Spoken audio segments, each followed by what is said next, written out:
One dark and rainy night in a small town in upstate New York, two lost and very young, lonely souls came together.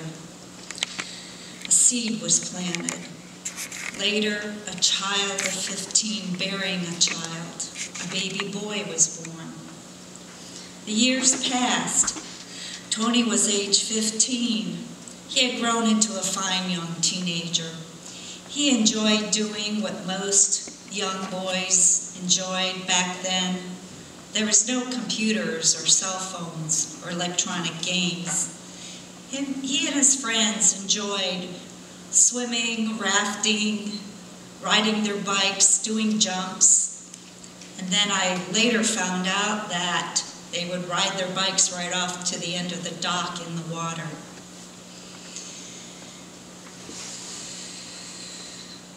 Tony enjoyed listening to music. His favorite band was Led Zeppelin. His sisters were in a musical that summer. They asked him if he would dance and be a part of it. He agreed, and he was a natural. After supper one night, Tony complained of a headache. He also had some stiffness in his neck. As the night went on, he got worse. We decided we better go to the emergency room, just in case it was something serious. When we got there, the doctors did tests, did some blood work, couldn't find out anything wrong, and the results of the test wouldn't be back right away anyway. They said probably it was the flu. We went home, went to sleep. The next morning, I woke up late. I rushed into his room, tried to wake him up. Tony was very groggy. I was really scared. I went and called the doctor. I called the ER doctor we had talked to last night, and he said, bring him in right away. So I called my mom and my stepdad. Tony's father had passed away a year earlier. They came right over. He loaded Tony into the car. We all got in. When we got there, I explained to them the events of the night before. They were aware of it. They started doing tests. They did a spinal tap. A nurse had relayed to my mother. She said to me, this boy is very sick. I was really scared when I heard that. I didn't know what to think. After a while, Tony was placed in a private room. As he was getting settled in there, still with tubes hooked up to him, I laid forward and put my hand on his chest. His heart was beating very fast, wildly. And then I looked at his face, and I saw a tear running out of the corner of his eye down his cheek. And then I realized, oh my God, he's not breathing! He's not breathing, I yelled. The nurses and the staff, the medical staff, came rushing in, calling his name, Tony, Tony, pounding on his chest.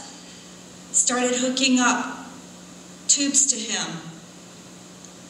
What's happening? I couldn't believe what was happening. I was frozen with fear.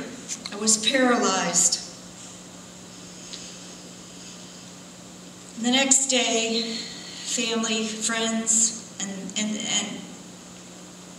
everybody just started coming to the hospital, giving comfort and saying prayers and praying with me. I was wondering when Tony was going to get better. 5 days had passed already, no change in his condition. I wondered how and why I was functioning. Everything was a blur. I didn't know what to think or what to do. Tony just looked like he was peacefully sleeping in bed. The test had come back. Tony was diagnosed with spinal meningitis, a virus that inflames the spinal cord and the brain.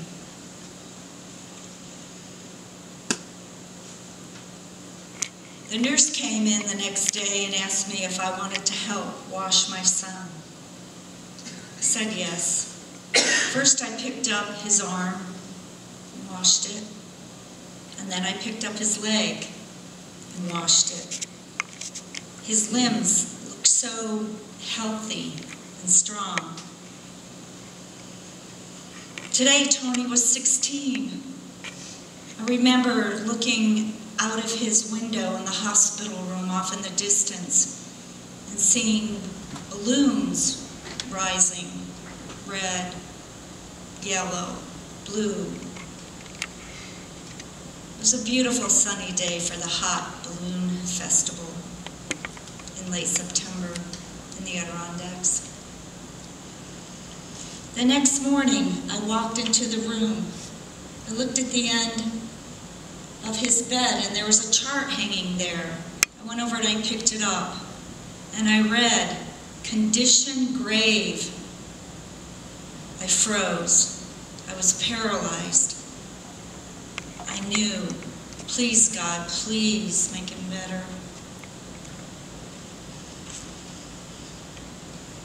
The next day, as I entered my son's room and gazed upon his face, I could see it was ashen and white. It was then that I realized Tony had left his earthly body to be with Jesus. At first I was heartbroken, I was sad, and then I was mad and very angry with God. How could you do this? How could you let this happen?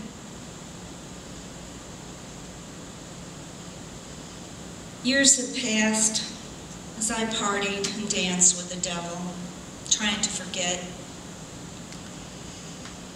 Then I got the call. I'd heard about the calling before. I'd heard other people speak about the calling.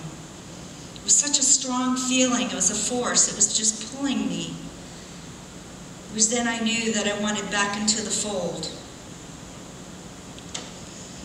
It'd be another 18 months before I was ready to make peace with God and accept Jesus Christ as my Lord and Savior. I came to realize that only then God could fill the void in my heart. Don't give up. Be patient.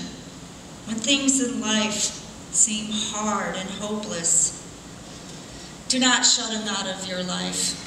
Open your heart to him. He will always be there to comfort you. Have faith in him. Embrace him. I am at peace now. Tony, you are with me. You are deep in the heart. Deep, very deep heart. The deepest part of my heart. I'm at peace now. Tony, I love you.